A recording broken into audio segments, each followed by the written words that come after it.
నమస్తే. తెలుగు రాజ్యం సమర్పించు అలనాటి నిర్మాతలు కార్యక్రమానికి స్వాగతం.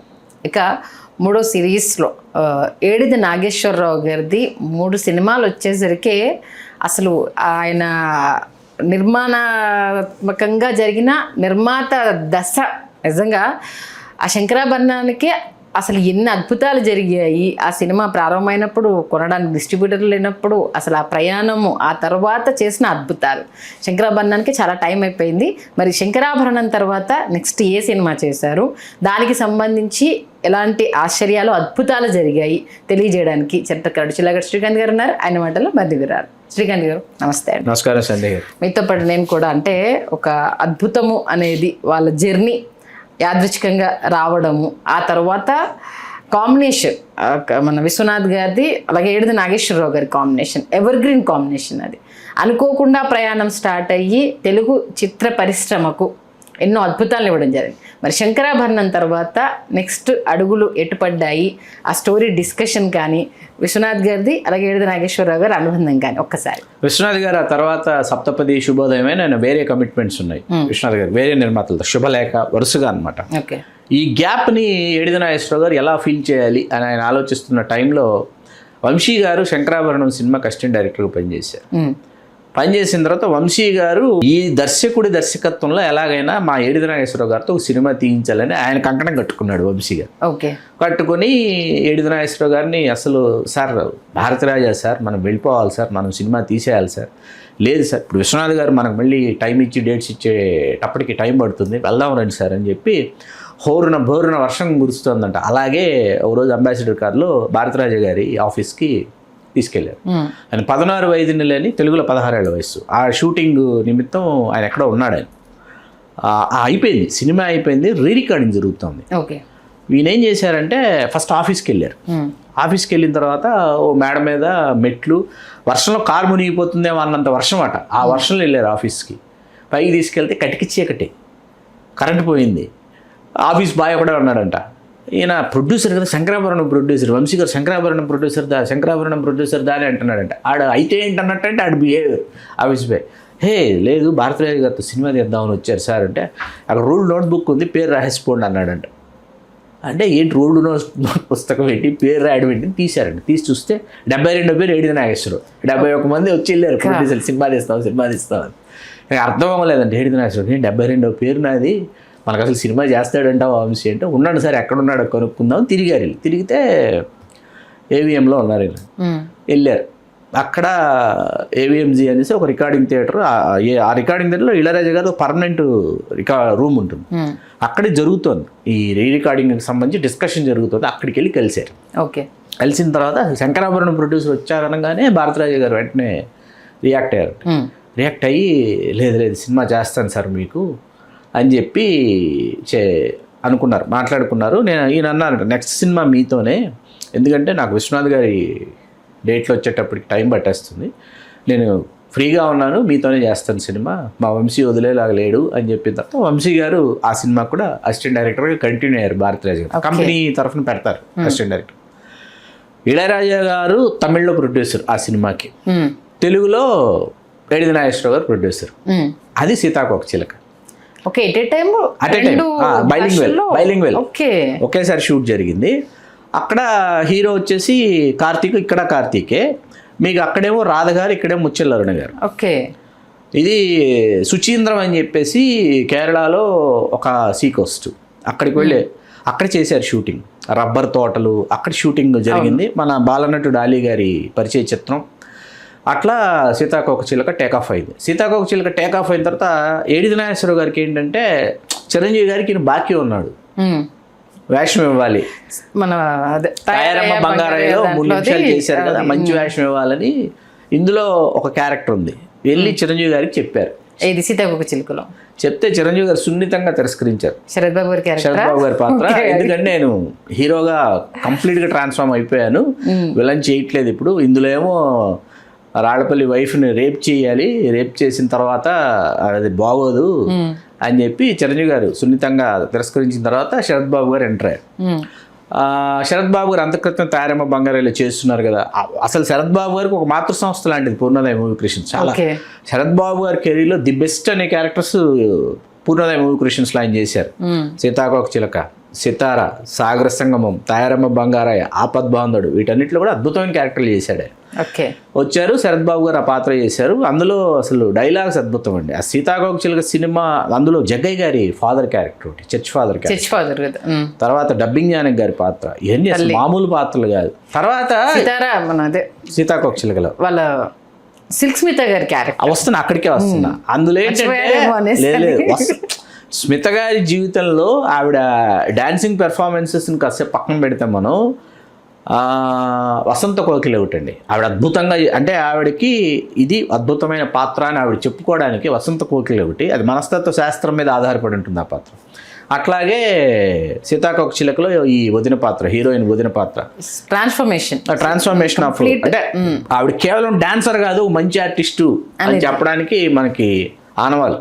మీకు సీతాకోక చిలక క్లైమాక్స్ యాక్చువల్లీ భారతరాజు గారు రాసుకుంది ట్రాజిక్ కామెడీ. అది షూట్ కూడా అయిపోయింది. షూట్ అయిపోయిన తర్వాత ఎడిద నాగేశ్వరరావు గారు ససేమిరా అన్నారంట, మనం ఏం చెప్పాలనుకుంటున్నాం, ఏం చెప్పబోతున్నాం. రెండు మతాలకు సంబంధించినటువంటి యువత యువకులు వాళ్ళు ప్రేమించుకున్నారు, వాళ్ళ ప్రేమ సఫలమైతే మనం ఒక సందేశం ఇచ్చినట్టు. ఈ మతం కులం అనేవి అడ్డుగోడలు, మనుషులకే కానీ మతాలకు కాదు. ఈ మతం ఇద్దరిని కలిపితేనే అది సమ్మతం, అదే అసలైనటువంటి అభిమతం అని కదా మనం చెప్పాలనుకుంటున్నాం. మనం అది చెప్తాం, హ్యాపీ ఎండింగ్ ఇద్దామంటే భారతరాజు గారు ఆలోచించారండి. ఆలోచించి ఆ రోజు ఎడిద నాగేశ్వరరావు గారు అనుకున్న క్లైమాక్స్ ఒక్క రోజులో తీశాడండి హ్యాపీ ఎండింగ్ తీసి అది సినిమా రిలీజ్ అయ్యి సూపర్ హిట్ అయిన తర్వాత భారతరాజు గారు ఫోన్ చేసి ఎడిద నాగేశ్వరరావు గారు అన్నారంట, you are not only a producer Nageswararao గారు, you are a technician, you are a genius. ఎందుకంటే హ్యాపీ ఎండింగ్ సినిమాని ఎక్కడికో తీసుకెళ్ళింది. తమిళ్లో కూడా చాలా పెద్ద క్లైమాక్స్ అక్కడ కూడా హ్యాపీ ఎండింగ్ సినిమా చాలా పెద్ద హిట్.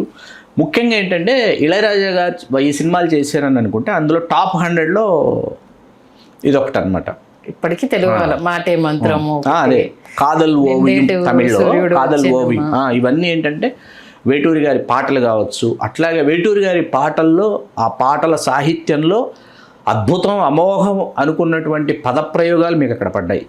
ఈ సినిమా ఫస్ట్ టైటిల్ సీతాకోక చిలక కాదు, సాగర సంగమం. ఫస్ట్ టైటిల్ సీతాకోక చిలక కాదు, సాగర సంగమం అని పెడదాం అనుకొని, అందుకే సాగర సంగమమే అని ఒక పాట కూడా రాయించి రికార్డ్ చేశారు, తీశారు కూడా పాట. కానీ మళ్ళీ సీతాకోక చిలకగా మారింది టైటిల్.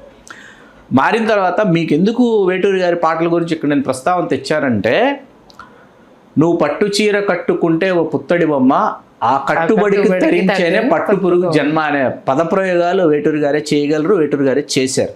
ఇవన్నీ ఏంటంటే నిర్మాతకి కన్విక్షన్ ఉన్నప్పుడు, నిర్మాతకి కమిట్మెంట్ ఉన్నప్పుడు, నిర్మాతకు ఒక టేస్ట్ ఉన్నప్పుడు సాధ్యం అవుతాయి. అదర్వైజ్ ఏమవుతుంది, నిర్మాత క్యాషియర్ గానో లేకపోతే క్యాష్ బ్యాగ్ పట్టుకొని అక్కడ ప్రపోజల్ మేకర్ గానో కూర్చుంటే మీకు ఇటువంటి అవుట్పుట్స్ ఎప్పటికీ రావు. మీకు ఇవాళకి సీతాకోక చిలక ఒక అద్వితీయమైన విజయం మాత్రమే కాదు, అప్పటి యూత్కి ఏంటంటే థియేటర్లకి లాక్కెళ్ళిపోయినటువంటి ఒక సినిమా అనమాట. అంటే ఆ age group after 10th class, boy and girl after 10th class, వాళ్ళిద్దరూ ఎర్లీ టీన్స్లో వాళ్ళు ప్రేమలో పడుతున్నారు. రెండు మతాలకు సంబంధించిన వాళ్ళు ఘర్షణగా మొదలై, ఇద్దరు చిలికి చిలికి గాలివాన లాంటి ఘర్షణగా మొదలై అక్కడి నుంచి ప్రేమికులుగా మారేటటువంటి, మీకు ఇక్కడ విషయం చెప్పాలి సంజయ్ గారు, ఈ సినిమా విడుదలయ్యి విజయవంతం అయ్యి కొంతకాలం గడిచిన తర్వాత మరుసటి రోజు కాలేజ్ ఎగ్గొట్టాలన్నా, లేకపోతే మరుసటి రోజు ఏదైనా అమాంతరాన్ని దాటాలన్నా చాలామంది రాత్రిళ్ళు చంకల్లో ఈ ఉల్లిపాయలు పెట్టుకొని పడుతున్నారు, ఉదయాన్నే జ్వరం వస్తుంది. అది సినిమాతో పాపులర్ చేశారు భారతీరాజు గారు. అట్లా ఏంటంటే ఇది ఒక దృశ్య కావ్యం సీతాకోక చిలక. దాంతోపాటు ఒక అద్భుత కమీడియన్ కూడా తెలుగు ఇండస్ట్రీకి, ఆలీ గారు ఎరా అబ్బాయి అనుకుంటూ తన ఏజ్ కు తగ్గ ఫ్రెండ్స్ కాదు కానీ తిను వాళ్ళని అనడము, ఆ ర్యాపో కానీ, అది చిలిపి చేష్టలు, అల్లర్లు, ఆ సముద్ర తీరంలో ఒక్కొక్క సీన్ అద్భుతం. అది నిజంగా అది. తర్వాత మీకు ఈయన భారతరాజు గారు ఏంటంటే ఆర్టిస్టులను కొట్టేవారు. ఈయన సరిగ్గా చేయకపోయినా, షార్ట్ సరిగ్గా రాకపోయినా, చెప్పిన మాట వినకపోయినా అలా ఆలీ గారికి పడేవాడు. పడితే ఆలీ గారు ఏడుస్తుంటే ఎందుకు ఏడుస్తున్నావు అన్నాడంట ఎడిద నాగేశ్వరరావు. కొట్టాడండి డైరెక్టర్ అంటే 100 రూపాయలు తీసి ఇచ్చేవాడంట. ప్రతిరోజు ఆలీ డైరెక్టర్ ఇప్పుడు కొడతాడని ఎదురు చూసేవాడంట. మొన్నే ఆలీ గారితో అన్నా, ఆలీ గారు కూడా నాతో ఇద్దరం సరదాగా మొన్న ఒకరోజు మాట్లాడుకుంటూ ఒక గెట్ టుగెదర్లో, అంటే ఎడిద రాజా గారు కూడా ఉన్నారు, నాగేశ్వర గారు అబ్బాయి అన్నయ్య ఉన్నప్పుడు, వీళ్ళ నాన్న డైరెక్టర్ కొట్టగా నేను నాన్న వైపు చూసేవాడిని, నేను 100 రూపాయలు చెరువులో తీసిస్తాడని అలా అది అలా సీతాకోక చిలక తీపి గుర్తులు, అలా సీతాకోక చిలక ఒక అద్భుతం, అద్వితీయం ఎప్పటికీ. నిజంగా అసలు ఎక్కడ అంటే ఫస్ట్ సినిమా నుండి సీతాకోకచిలుక వరకు ఎక్కడ ఇప్పటి వరకు అపశృతి దొరకకుండా స్టోరీ విషయంలో, యాక్టర్స్ విషయంలో, సంగీతం విషయంలో, అలాగే సినిమా టెక్నికల్ వాల్యూస్ విషయంలో ఏడిద నాగేశ్వరరావు గారు అంటే జర్నీ స్టార్టింగ్ దగ్గర నుండి ఎంత జాగ్రత్త తీసుకున్నారు. నెక్స్ట్ సీతాకోక చిలుక తర్వాత ఏంటి ట్రాన్స్ఫర్మేషన్? సీతాకోక చిలుక తర్వాత ఏంటంటే మీకు కమల్ హాసన్ గారిని డైరెక్ట్ చేయాలని విశ్వనాథ్ గారు ఎదురు చూస్తున్నారు. విశ్వనాథ్ గారి డైరెక్షన్లో చేయాలని కమల్ హాసన్ గారు ఎదురు చూస్తున్నారు. అయితే కథ సిద్ధమైన తర్వాత ఆ కథ ఏడిది నాగేశ్వర గారు విని చాలా బాగుందని చెప్పి తీసుకెళ్ళి కమల్ హాసన్ గారు వినిపించారు. ఒక దశలో అంటే కమల్ హాసన్ గారు వాళ్ళ మదిలో మెదలక ముందు చిరంజీవి గారితో ఈయన ఉన్నాడు కదా, బాకీ ఉన్నాడు కదా ఏడిది నాగేశ్వర, చిరంజీవి గారితో చేస్తే ఎట్లా ఉంటుందని ఒక దశలో ఆలోచించినప్పటికీ ఆలోచన విరమించుకున్నారు. ఎందుకంటే half of the movie old గెటప్లో ఉండాలి హీరో కాబట్టి చిరంజీవి గారి మీద బాగా ప్రయోగం అవుతుంది. పైగా అప్పటికే చిరంజీవి గారు విశ్వనాథ్ గారు శుభలేఖ చేసేసారు. శుభలేఖలో చిరంజీవి గారు డాన్సింగ్ స్కిల్స్ని విశ్వనాథ్ గారు చూపించేశారు కాబట్టి ఎందుకు ఇక్కడ కమల్ హాసన్ గారితో విశ్వనాథ్ గారితో కమల్ హాసన్ గారు చేయాలనుకుంటున్నారంటే కె బాలచంద్ర గారి దర్శకత్వంలో back to back Kamal Haasan గారు సినిమాలు చేస్తూ ఉన్నారు. కె బాలచంద్ర గారు కమల్ హాసన్ గారి గురువు. కమల్ హాసన్ గారి అభిరుచికి తగినటువంటి దర్శకుడిగా కమల్ హాసన్ గారికి సింగీతం శ్రీనివాసరావు గారు దొరికారు. ఆయనతో సొమ్మొక్కడిది, సోకొక్కడిది, అమావాస్య చంద్రుడు, ఇది ఒకవైపు వరుసగా సింగీతం శ్రీనివాసరావు గారితో ఒక ట్రావెల్ జరుగుతోంది. శంకరాభరణం, శుభలేఖ, సప్తపది, సిరిసిరిమువ్వ, శుభోదయం ఇట్లాంటి సినిమాలు చేసినటువంటి ఒక దర్శకులు విశ్వనాథ్ గారు. ఆయనతో ఒక సినిమా చేస్తే అన్నప్పుడు శంకరాభరణం సంగీతానికి ఎక్కువ ప్రాధాన్యత.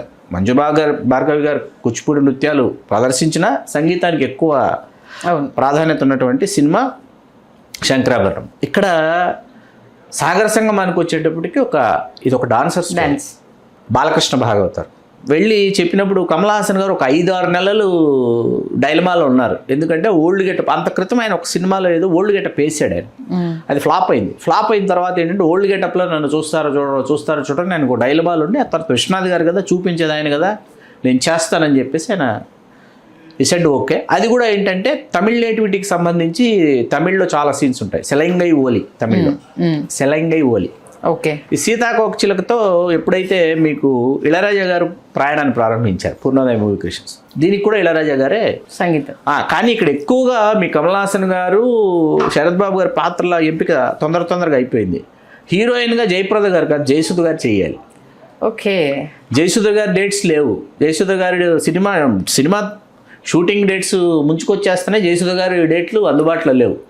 అప్పుడు అసలు జయప్రద గారిని అప్రోచ్ అవుదాం మనం అని చెప్పేసి జయప్రద గారిని అప్రోచ్ అయితే ఆవిడ డేట్లు ఖాళీగా ఉన్నాయి. మేబీ జయసుధ గారు ఓకే చేసిన ఉంటే ఇంత అద్భుతంగా ఉండకపోవచ్చేమో గురు. ఎందుకంటే జయప్రద గారిని ఒకసారి మనం చూసేసిన తర్వాత చూసేసిన తర్వాత అప్పుడు జయసుధ గారు చేస్తే సహజంగా ఉండేది. కానీ మీకు జయప్రద గారు క్లాసికల్ డాన్సర్ అవడం వల్ల నాద వినోదం పాటలు ఆవిడ ఈక్వల్ గా డాన్స్ చేస్తారు కమల్ హాసన్ గారితో పోటీపడి. కాబట్టి ఏంటంటే దాన్ని మనం ఒక్కసారిగా మన మస్తిష్కంలోకి ఆ ఫ్రేమ్ వస్తే అనిపిస్తుంది. ఆల్రెడీ రిజిస్టర్ అయిపోయింది కాబట్టి ఇప్పుడు రీప్లేస్ అని అంటే అది కుదరని పని. అది ఎందుకంటే ఆవిడ సహజ నటి, ఆవిడ ప్లేస్ ని ఎవరు రీప్లేస్ చేయలేరు. ఎందుకంటే తనదొక పంధ జయసుధ గారిది. అసలు వీళ్ళలాగా అంగు హార్బాటాలు అది ఉండదు. ఏ క్యారెక్టర్ అయినా మా ఇంట్లో అక్కేమో అమ్మ మా అత్త ఇట్లనే ఉంటుందేమో, మా తల్లి మా అమ్మ క్యారెక్టర్ సేమ్ ఇదే అన్న ఒదిగిపోవడము జయసుధ గారి గొప్పతనం. కానీ ఈ డాన్స్ పరంగా వచ్చినప్పుడైతే ఆవిడ ఎప్పుడు ఓపెన్ గానే చెప్తారు, వాళ్ళంతా అయితే నేను చేయలేనులేండి, నాదేదో అలా ఊపేసుకుంటాను అనేసి ఆవిడే ఓపెన్ స్టేట్మెంట్ ఇచ్చారు. అలా జయప్రద గారు వచ్చారు. ఎక్కువ సమయం తీసుకుంది ఎస్వి శైలజ గారి పాత్ర. ఓకే. ఈ పాత్ర ఈ శైలు పాత్ర ఎవరు వేయాలి అని చెప్పేసి అని ఆలోచించుకుంటుంటే పక్కిళ్ళే ఎదురు బదురిలో బాలసుబ్రహ్మణ్యం గారు, ఈవిడది శైలజ గారిది అరంగేట్రం, ఇది క్లాసికల్ డాన్స్ అరంగేట్రం. ఆవిడ వచ్చి ఇన్విటేషన్ ఇచ్చిందంట. జయలక్ష్మి గారు అంటే ఏడిది నాగేశ్వర గారు మెసేజ్కి ఇస్తే ఇన్విటేషన్ మీద ఈవిడ ఫోటోగ్రాఫ్, అయ్యో మన బాలసుబ్రహ్మణ్యం చెల్లెలు ఉండగా శైలజ ఈ పాత్రకు సరిపోతుంది కదా అని చెప్పి అడిగారంట. బాలసుబ్రహ్మణ్యం గారిని అడిగారంట, ఏమండి బాలసుబ్రహ్మణ్యం ఇప్పుడు విశ్వనాథ్ గారు బాలసుబ్రహ్మణ్యం గారు వీళ్ళు అన్నదమ్ములు అవుతారండి వరుసకి, తెలుసు కదా. బాలసుబ్రహ్మణ్యం గారు అన్నారంట, మా విశ్వనాథ్ గారు అన్నయ్య గారు డైరెక్షను, మీరు ప్రొడ్యూసరు, నేను ఎవరిని అడుగుతాను ఇంకా చేస్తుంది సినిమా అని చెప్పేసి ఓకే చేశారు. అలా అద్భుతంగా చేసింది శైలజ గారు. మీకు అందులో అరుణ్ కుమార్ గారిని ఒక ఆర్టిస్ట్, శైలజ గారిని పెళ్లి చేసుకుని ఆ పాత్ర మీరు వేళ ఇంటికి వెళ్తే ఒకసారి సినిమా పెట్టుకుని రాజేంద్ర ప్రసాద్ గారు వాయిస్ నేను మొన్న సీరియస్లీ అంటే నేను మీరు గుర్తు చేయకపోయినా నేను చేద్దాం మొన్న విని నేను షాక్ అయిపోయాను. అదేంటి అప్పటికి రాజేంద్ర ప్రసాద్ క్యారెక్టర్ ఆర్టిస్ట్ కదా, డబ్బింగ్ నేను విని అంటే ఈ మధ్య కాలంలో డబ్బింగ్ ప్రభంజనం వచ్చిన తర్వాత ఒక క్యారెక్టర్ కి ఎవరెవరు చెప్పారు వాళ్ళ వాయిస్లు ఫిక్స్ అయిపోయి ఉన్నాయి కదా, నేను విని షాక్ అయిపోయాను. రాజేంద్ర ప్రసాద్ గారు డబ్బింగ్ చెప్పారా అనేసరి తర్వాత దాని మూలాల్లోకి వెళ్తే చాలా సినిమాలకు చెప్పారని. ఇప్పుడు ఎక్కడ ఏది వినిపించినా మన యాక్ట్రెస్ ది కోట గారు కావచ్చు, వీళ్ళందరూ ఇక్కడ చేసిన వాళ్ళు తమిళ్లో డబ్ అయినప్పుడు సుధాకర్ గారు వీళ్ళందరూ డబ్బింగ్ చెప్పారని తెలిసినప్పుడు ఇంత కష్టపడ్డారా వీళ్ళంతా. ఆ రోజుల్లో వాళ్ళు పడిన కష్టమే ఇవాళకి వాళ్ళు నిల్చుండడానికి కారణం. అట్లా సాగర సంగమం టేక్ ఆఫ్ హైదరాబాద్లో మన ఖైరతాబాద్ గణపతి దగ్గర షూట్ చేశారు, డాన్స్ షూట్ చేశారు, అద్భుతంగా చేశారు. తర్వాత మీకు ఈనాడు ఆఫీస్, సోమాజిగూడ ఈనాడు ఆఫీస్లో మన సీన్లు పంచముఖము ఆ సీన్లన్నీ అక్కడ ఈనాడు ఆఫీస్లో చేశారు. అలా కమల్ హాసన్ గారి జీవితంలో ఇవాళకి బాలకృష్ణ భాగవతర్ టాప్ 10లో ఉంటుంది. ఇక అందరికీ తెలిసిన సీను ఇన్విటేషన్లో ఇతను పలానా గొప్ప డాన్స్, ఇతను పలానా గొప్ప డాన్స్. లైట్ పోతుందట, లైట్ పోతుండగా 1 hour టైం ఉంది, లైట్ పోతుండగా డే లైట్లో తీయాలి ఆ సీను. అది షార్ట్ పెట్టేశారు. షార్ట్ పెట్టేసి కమల్ హాసన్ గారు పెర్ఫామ్ చేస్తుంటే కమల్ హాసన్ గారు ఏడుస్తారు కదా, దూరం నుంచి విశ్వనాథ్ గారు కమల్ లాఫ్ అన్నారంట. అంటే వేరే ఆర్టిస్ట్ ఎవరైనా అయితే సరే, విశ్వనాథ్ గారు చెప్పారు, నేను చెప్పలా, వేరే ఆర్టిస్ట్ ఎవరైనా అయితే సరే సార్ ఏంటి సార్ అని చూస్తారు, మళ్ళీ నేను కట్ చెప్పి మళ్ళీ యాక్షన్ చెప్పి మళ్ళీ చెప్పాలి. కమల్ కాబట్టి కమల్ లాఫ్ అనగానే ఆ ఏడుపులో నుంచి వెంటనే ఆ లాఫ్లోకి ట్రాన్స్ఫార్మ్ అవుతాడు. అది కమల్ హాసన్ ఒక్కడే చేయగలని చెప్పారు విశ్వనాథ్ గారు. అట్లా సాగర సంగమం ఒక అద్భుతం, అద్వితీయం, అమోఘం. ఈయన కూడా పెద్ద డాన్సర్ అనేసి అనగా పర్సనల్ గా అందరికి ఇష్టమైనటువంటి దాంట్లో ఏంటంటే ఇప్పుడు ఒక భంగిమ పెడతాను అంటే భంగిమ పెట్టి ఆకలేసి తింటాను నిజంగా. అంటే తోలేటి చక్రి తోలేటి స్టోరీలోనే కామెడీ జనరేషన్ అంటే దానికోసం సపరేట్ ట్రాక్ లేకుండా జస్ట్ స్టోరీలోనే దాని రిలేటెడ్ కామెడీని చూపించడం అనేది ఈ సినిమాలో ఒక అద్భుతం. అది ఇందులో కూడా నాకు పర్సనల్ గా డబ్బింగ్ దగ్గర మదర్ క్యారెక్టర్ ఇష్టం. సాక్షి రంగారావు గారు ఆవిడ బ్రదరు, మంజు భార్గవ్ గారి స్పెషల్ అపియరెన్స్ ఉంటుంది అక్కడ ఉంటుంది. ఆ వంట రూమ్ లో చేస్తుంటే అంటే ఎంత మోమాట, ఫోటోలు అడిగితే వద్దులేరా మళ్ళీ ఏమనుకుంటారు అనేసి అంటే ఎంత మోమాటం అనేది అప్పుడు ఒకరిని ఏదైనా అడగాలంటే ప్రతి ఒక్క సీను అనమాట. మిడిల్ క్లాస్ పూర్ ఫ్యామిలీలో ఎలాంటి అంటే సంకోచం ఉంటుంది, అరే మనం ఇది అడగగానే మనల్ని ఎలా అనుకుంటారో, వాళ్ళు మనల్ని తక్కువ చేసి చూస్తారేమో అనేసి అని, అంటే మంచి మనస్తత్వం ఉండే వాళ్ళు ఎలా ఉంటారు అనేసి అని జయప్రద గారిలో చూపించేసి ఒక్కొక్క సీను ఒక్కొక్క అద్భుతం. అది మళ్ళీ ఫ్రెండ్షిప్, అది ఇంకా శరత్ బాబు గారు అద్భుతమైన ప్రేమ, త్యాగము, ఆ తర్వాత జయప్రద భర్త అర్థం చేసుకున్న విధానము, అంటే మంచి మనసు అనేది ఒక్కొక్కటి ఒక్కొక్క అద్భుతం. మన ఆర్టిస్ట్ లక్ష్మి గారి హస్బెండ్ ఆయన. ఎండింగ్ లో వచ్చేసరికి మన శైలజ గారు విషయం తెలుసుకున్న తర్వాత తను ఇన్వాల్వ్ అయ్యి పర్ఫామ్ చేయడం, చనిపోతారు అనేది ఎక్స్పెక్ట్ చేయలేదు సార్. అంటే చనిపోయారని చెప్పరు, అంటే తల వాలుస్తారు, అలా అక్కడికి క్లోజ్ చేస్తారు. No end for any art. అంటే ఇక్కడ మళ్ళీ విశ్వనాథ్ గారు అనుకున్న క్లైమాక్స్ వేరు. విశ్వనాథ్ గారు అనుకున్న క్లైమాక్స్ ఏంటి, శైలజ డాన్స్ చేయలేకపోతుంది, కమల్ హాసన్ గారు వీల్ చైర్లో నుంచి లేచి వెళ్ళిపోయి డాన్స్ చేసేస్తాడు అంటే ఏడిద నాగేశ్వరరావు గారు ససే మీరు నో అన్నారు. ఏంటి ఎందుకు నో అంటున్నా అంటే మిమ్మల్ని మీరే కాపీ కొట్టుకుంటారా అన్నాడంట. నన్ను కాపీ కొట్టుకోవడం ఏంటి అన్నాడంటే విష్ణు. మరి అంతే కదండి, శంకరాభరణం క్లైమాక్సే కదా. శంకరాభరణం క్లైమాక్స్లో శంకర శాస్త్రి పాడలేకపోతే దేవి తులసి వచ్చి అందుకునేటప్పటికి నా వారసుడు వచ్చాడు, నా సంగీత పరంపర ఇక్కడితో కొనసాగుతుందని ఆయన కన్ను మూస్తాడు. ఇక్కడ మీరు రివర్స్ చేశారు, శిష్యురాలు చేయకపోతే గురువు వచ్చి డ్యాన్స్ చేస్తే ఇంకా అతను అంత కష్టపడింది అంత తప్పించింది ఎందుకు. అక్కడ బాలకృష్ణ భాగవతార్ చేయలేనిది, బాలకృష్ణ భాగవతార్ సాధించలేనిది తన శిష్యురాలు శైలజ రూపంలో ఈ నాట్యం జీవించే ఉంటుంది. ఇక నేను వెళ్ళిపోయినా పర్వాలేదని అతను సంతృప్తిగా అతను కన్ను మూస్తే బాగుంటుందండి. ఇది ఒక ఫెయిల్యూర్ స్టోరీ అండి. ఇది ఒక ఫెయిల్యూర్ స్టోరీని ఇంత సక్సెస్ఫుల్గా మనం కొన్ని సంవత్సరాల తరబడి మనం మాట్లాడుకునేలా చేసినటువంటి కె విశ్వనాథ్ గారు, ఏడిది నాగేశ్వరరావు గారికి మనం శిరస్సు వంచి శతదా సహస్రదా వాళ్ళకి ఈ కైమోడుపులు మనం సమర్పించాల్సిందే. వాళ్ళిద్దరికి 2 కళ్ళు ఇంకొక నిర్మాత, దాని దర్శకుడు. గురించి డిస్కస్ చేసి క్లోజ్ చేద్దాం తప్పకుండా నేను చెప్తా. ఎందుకంటే నరుడి బ్రతుకు నటన, ఈశ్వరుడి తలుపు ఘటన. ఈ రెంటి నట్ట నడుమ నీకెందుకింత తపన. ఎందుకంటే ఆ లిరిక్స్ ని ఇప్పటి జనరేషన్ కూడా అన్వయించుకుంటున్నారు, భగవంతుని ఆలోచన ఎలా ఉంటుంది, మన ఆట ఎలా ఉంటుంది, ఈ రెండింటి మధ్య మన తపన ఏంటి అన్నది అసలు ఒక్కొక్కటి ఆ బావి మీద నృత్యం చేస్తుంది. ఎడది నాగేశ్వరరావు గారి అబ్బాయి ఇంటర్వ్యూలో మొన్న చూశాను ఆ పాట. అప్పటిదప్పుడు అనుకొని దాన్ని సెట్ చేసుకొని ఆ ఒక్కొక్క ఇంటి రావడం, బొట్టు చెరిగిపోవడం, ఇలా చూడడము, ఆర్ఆర్ రావడము, ఆ పాటకు సపరేట్. నివాస్ గారు ఫోటోగ్రఫీ అతి పిన్న వయసులో ఫోటోగ్రాఫర్ అయ్యారు ఆయన. ఆ తర్వాత ఆయన కాలం చేసినట్టున్నారు. ఆ తర్వాత కొంతకాలానికి మీకు ఈ సినిమాకి సంబంధించి ఇవాళ కంక్లూజన్ ఏంటంటే, అప్పటి వరకు తమిళంలో ఎన్ని సినిమాలు చేసినా ఇళయరాజా గారికి రాని జాతీయ ఉత్తమ సంగీత దర్శకుడి పురస్కారం సాగర సంగమంతో వచ్చింది. అది మన తెలుగు సినిమా ద్వారా ఆయన జాతీయ సంగీత దర్శకుడు అయ్యారు ఆయన.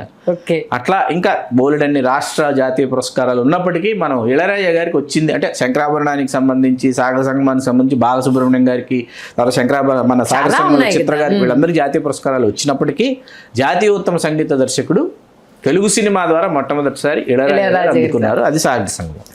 నిజంగా అంటే నాకు తెలిసి ఒక్కొక్క సినిమా గురించి ఒక్కొక్క ఎపిసోడ్ అయిపోతుంది.